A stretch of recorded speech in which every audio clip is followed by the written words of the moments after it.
agree.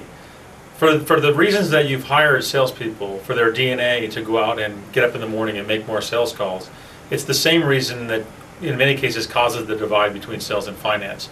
They are eager to understand how they get paid, their commissions, and they're just as aggressive with finance to make sure they're getting paid accurately as they are about going and getting new sales. And this often creates a tremendous divide.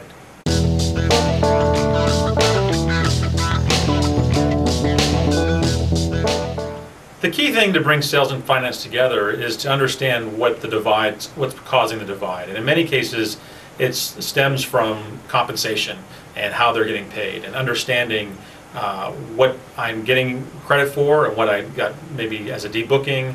And the more data and information that can be shared with the salespeople from finance, the more credible finance is. The less shadow accounting that the salespeople have to do, the happier they are, and the less of a hard time they're giving to finance. And these are ways to improve the communication between sales and finance. The best way to bring sales and finance together is to provide concrete data to the salespeople. So finance has to be able to calculate and automate their commissions programs, but then provide the information in a meaningful way so that sales reps can see how they're being paid, and more importantly, how they're being paid through their CRM app. It's very important for sales reps to understand what they might get before a sale is even completed. And then also to provide analysis, to be able to show sales management, for example, let me see sales by region, or sales by product type, or sales by profit margin, or let me see a list of my top performers from high to low, or let me see a list of my performers that are discounting, so I can see which reps are discounting the most, and I can go have conversations that will solve that. That's the way you can turn data, raw sales data, into information that can be acted upon to get your salespeople to sell more stuff. That's the way you'll get salespeople excited and improve the divide.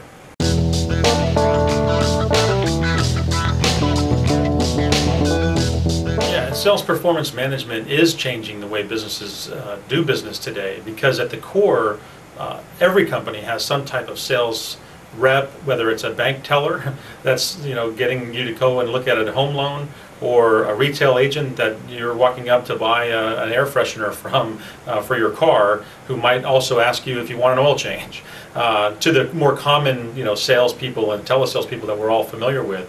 But compensation, which is a piece of sales performance management, is changing the game in all those areas, because the paradigm in the world today is that people manage this in Excel and have very little visibility into how they're being paid.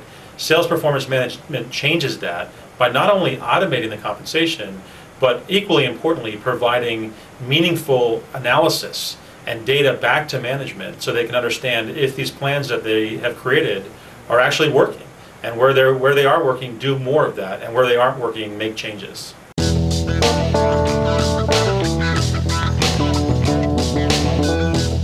For CFOs, once they recognize that they're spending, in many cases, tens of millions of dollars in incentive compensation and variable compensation to incent behavior, and they're doing it in a completely Excel-based, manual way with no web-based visibility to drive behavior, and they recognize that there are solutions out there to use those millions of dollars more effectively to drive behavior, that's when the light bulb goes on. When a CFO realizes that, hey, these 500 sales reps that are located throughout the world, I can get them to sell fries with a shake, or sell one more widget, or decrease the discount percentage by 0.5%. Those are real dollars that add up to an incredible ROI.